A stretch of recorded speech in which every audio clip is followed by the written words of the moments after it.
Ladies and gentlemen, good evening and welcome back to our channel once again.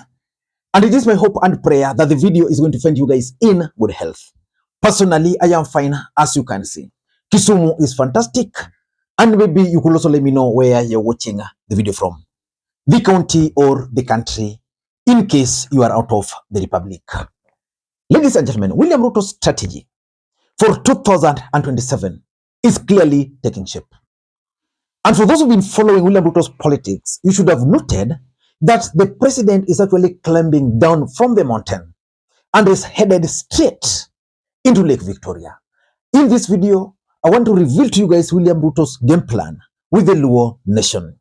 But before you do that, for those who are watching this channel for the first time, please take a second or two, click that subscribe button so that next time we produce a video like this, YouTube will automatically notify you. And to the subscribers, I want to continue thanking you guys for your continued support. Because without that support, this channel cannot be where it is. Ladies and gentlemen, without any further ado, allow me to dive in.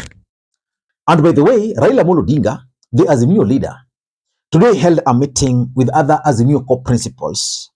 Kalonzo Musyoka, Jeremiah Kioni, and Gideon Moi also attended that meeting after a very long time.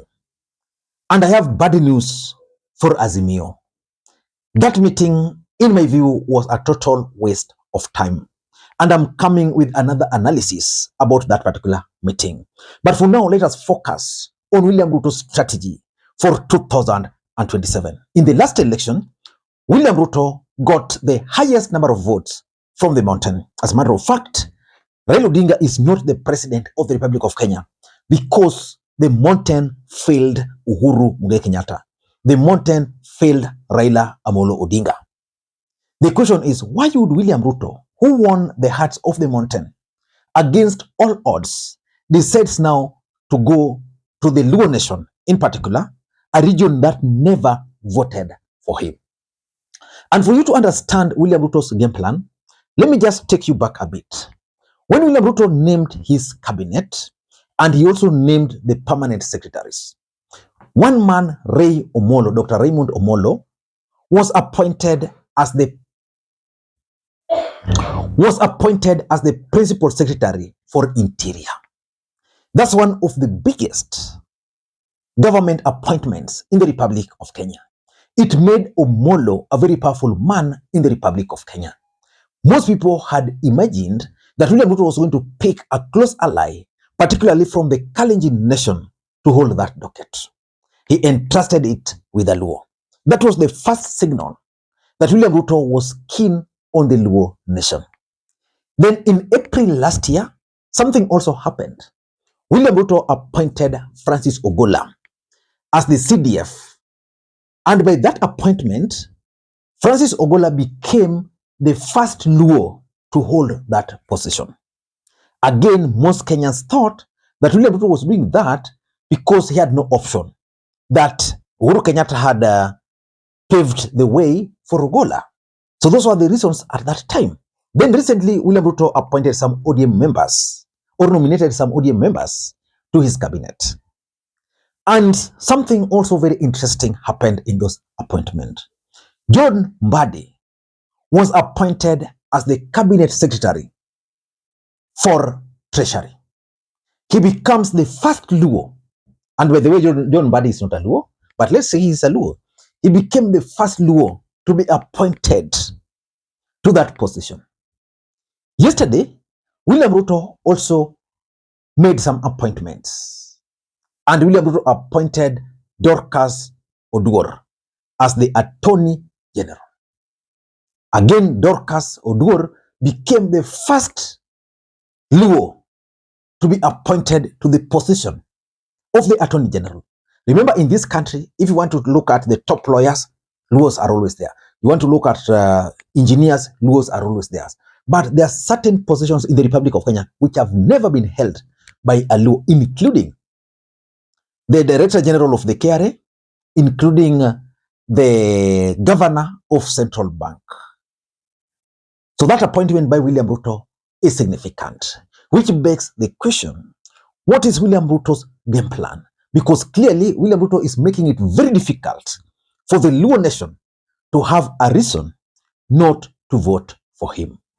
So I want to give you William Ruto's game plan with the Luos. Again, for those who've watched the video up to this stage, I want to make a request to you guys.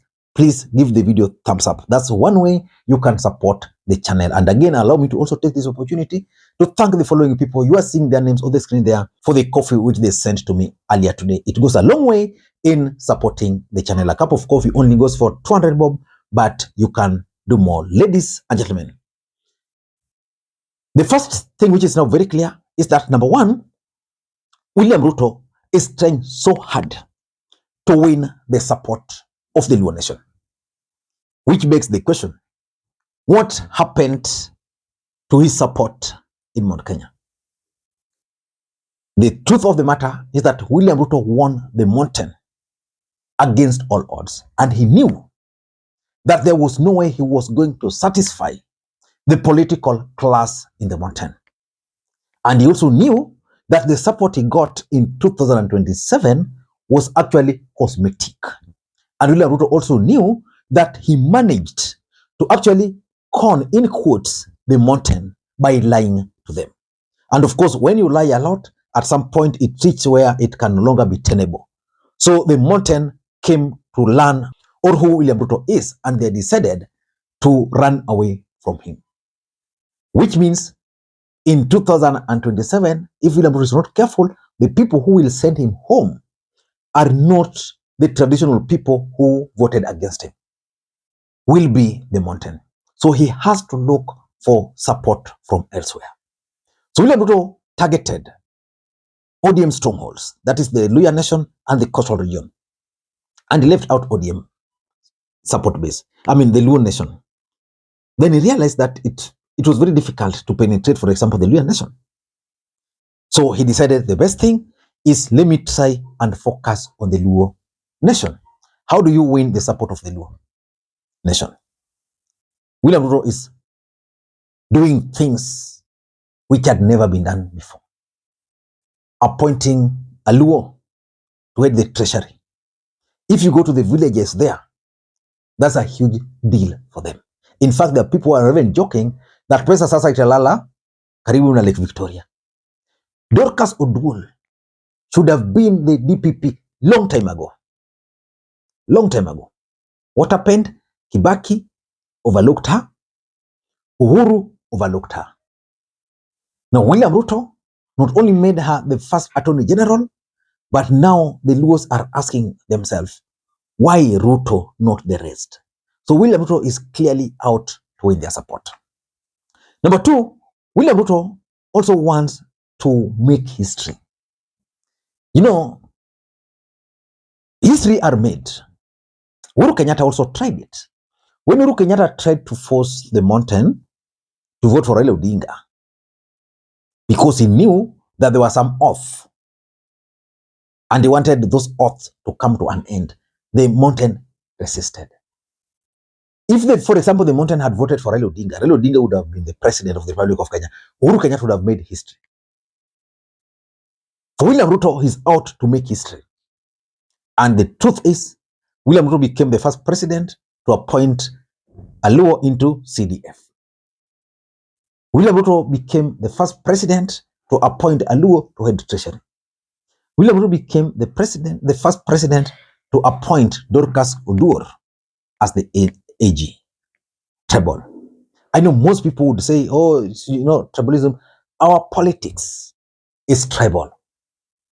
Our politics is tribal. That is the fact. And because our politics is tribal, there's a way the Luo are now having a bit of, like, this guy. Number three, I also tend to think that Ruto is also moving towards the mountain as part of his strategy of sending a coded message to the mountain.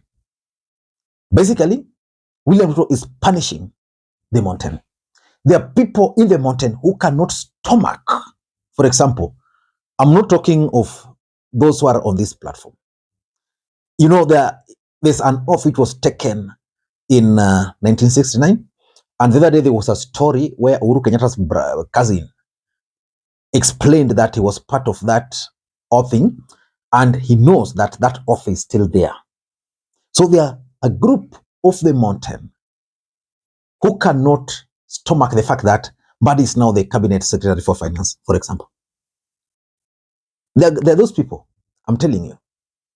Yeah. So Ruto is sending a coded message to them that I want to make these Luos to be somebody or to be some people in this country. And in fact, let me just be blunt. What Ruto is doing is that William Ruto is telling the mountain that you can do what you want. I'm now going with ODM party. I'm going with Raila Odinga. So I don't know whether that's going to work for him, but I've also been sitting somewhere with a pen and a paper. Can the mountain make Kalonzo Musyoka the president of the Republic of Kenya? Maybe we need to figure out that analysis. Maybe let us just discuss it in the comment section. Do you think Kalonzo Musyoka can be made the president by the mountain? That if the mountain decides to back Kalonzo Musyoka, and assuming the agencies also decide to back Kalonzo, can he be made the president? But he's sending a message. Number 4, William Ruto is also trying to address the question of historical marginalization of the Luo nation. A typical case is the one for Dorcas. Highly qualified, could not be promoted. There was a time I was talking to some engineer friend of mine, and he told me that Lee, that was ahead of the last election, that they were just praying that Raila Odinga becomes the president, because so many of them cannot be promoted. So William Ruto is dealing with that historical marginalization.